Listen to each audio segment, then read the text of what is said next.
بسم اللہ الرحمن الرحیم۔ دین اسلام کا سرچشمہ ہدایت قرآن اور احادیث طیبہ ہیں۔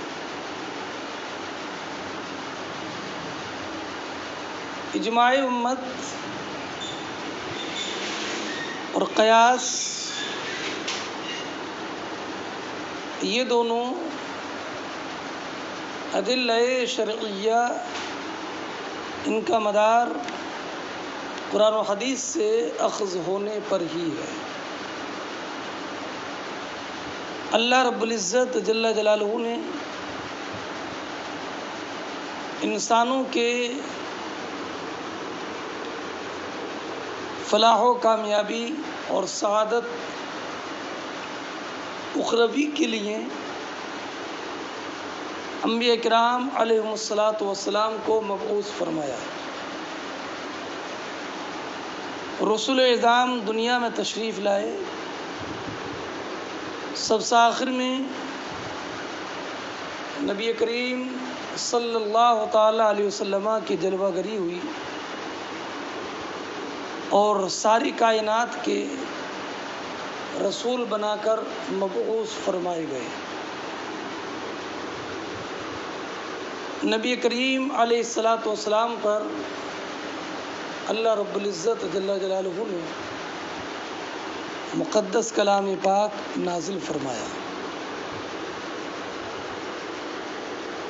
جس کے بارے میں خود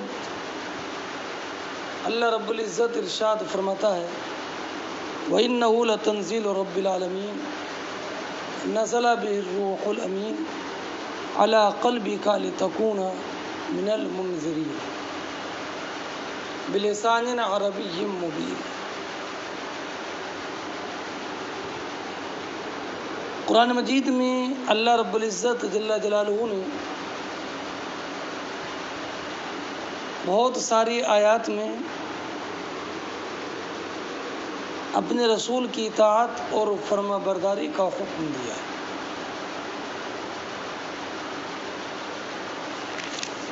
اللہ رب العزت جل جلالہ نے ارشاد فرمایا، وَمَا أَرْسَلْنَا مِن رَّسُولٍ إِلَّا لِيُطَاعَ بِإِذْنِ اللَّهِ۔ دوسری آیت کریمہ میں فرمایا، مَن يُطِعِ الرَّسُولَ فَقَدْ أَطَاعَ اللَّهَ۔ اور دوسری آیت میں ایک جگہ پر اور فرمایا، اطیعوا اللہ واطیعوا الرسول۔ ان آیت کریمہ سے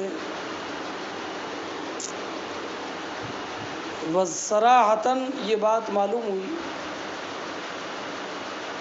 کہ اللہ رب العزت جل جلالہ پر ایمان لانے والے بندہ مومن، ہر بندہ مومن پر اللہ کی فرما برداری کے ساتھ نبی کریم علیہ الصلاۃ والسلام کی اطاعت بھی ویسے ہی لازم ہے جیسے کہ اللہ کی اطاعت۔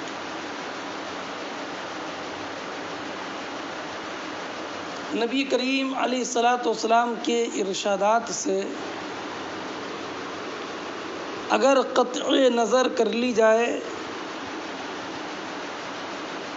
تو قرآن مجید کا سمجھنا بھی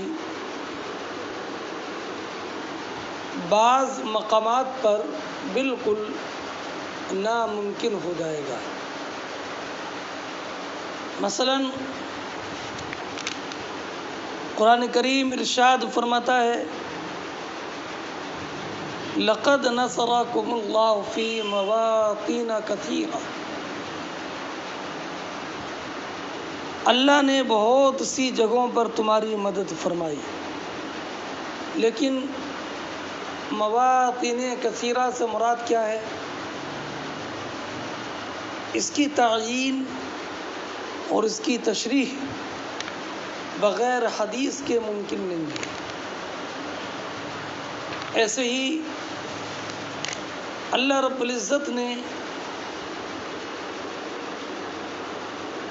غزوہ تبوک میں پیچھے رہ جانے والے 3 صحابہ کرام کے بارے میں ارشاد فرمایا وَعَلَى الثَّلَاثَةِ الَّذِينَ خُلِّفُوا، کہ ان تینوں پر اللہ کی مہربانی ہوئی جن کے معاملے کو مؤخر کیا گیا۔ اب قرآن نے وَعَلَى الثَّلَاثَةِ فرمایا، لیکن ثلاثہ سے مراد کیا ہے، اس کی تعیین حدیث سے قطع نظر کر کے نہیں ہو سکتی ہے۔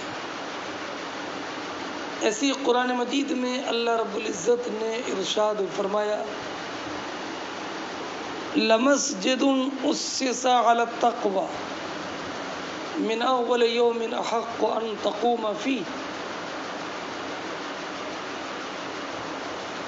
اب اس آیت کریمہ میں جس مسجد کی اللہ نے تعریف فرمائی، اس مسجد سے مراد کون سی مسجد ہے، اس کی تعیین بلا حدیث کے نہیں ہو سکتی۔ قرآن کریم کی آیت مبارکہ میں ہے الذین آمنوا ولم یلبسوا ایمانہم بظلم اولئک لہم الامن وہم مہتدون۔ تو یہ آیت کن کی تعریف میں ہے اور اس آیت کریمہ کی تشریح اور توضیح کیا ہے، تفسیر کیا ہے، حدیث کے بغیر کیسے سمجھا جائے؟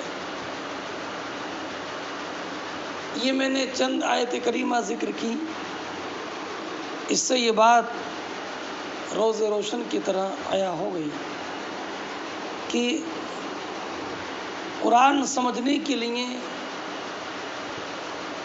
ارشادات رسول، حدیث نبویہ کی طرف رجوع لازم اور ضروری ہے۔ حدیث سے کنارہ کشی اختیار کر کے اسلام کو سمجھنا، اسلام کے احکام پر عمل کرنا، قرآن کریم کی تفہیم یہ ناممکن ہو جاتی ہے۔ اس لیے اسلام میں قرآن کے بعد دوسرا بنیادی ماخذ احادیث کریمہ، نبی کریم علیہ الصلاۃ والسلام کے ارشادات جو سنت کے نام سے سمجھے جاتے ہیں، یہ اسلام کا دوسرا بنیادی ماخذ ہے۔ اس لیے صحابہ کرام علیہم الرحمۃ والرضوان جس طریقے سے کلام الہی کی آیات کو اپنے سینے میں محفوظ رکھتے ہیں، اس زمانے میں لکھنے کے جو اسباب اور سامان تھے ان پر لکھتے، ایسے ہی احادیث مصطفیٰ کے یاد کرنے اور ان کے لکھنے کا بھی اہتمام کرتے۔ نبی کریم علیہ الصلاۃ والسلام اپنی زبان مبارک سے جو ارشاد فرماتے، صحابہ کرام علیہم الرحمۃ والرضوان کمال توجہ کے ساتھ اس کو سنتے اور نبی کریم کے ارشادات کو دوسروں تک پہنچاتے۔ یہی نہیں بلکہ صحابہ کرام علیہم الرحمۃ والرضوان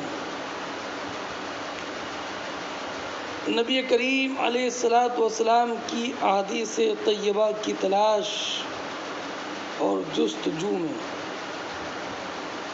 دوسرے شہروں کا بھی سفر کرتے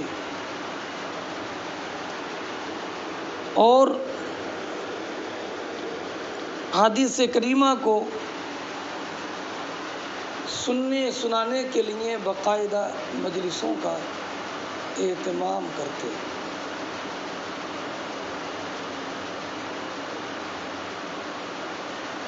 وہ اس بات کو محسوس کرتے تھے کہ اللہ کی اطاعت کے ساتھ نبی کریم علیہ الصلاۃ والسلام کی اطاعت اور فرما برداری یہ لازم ہے.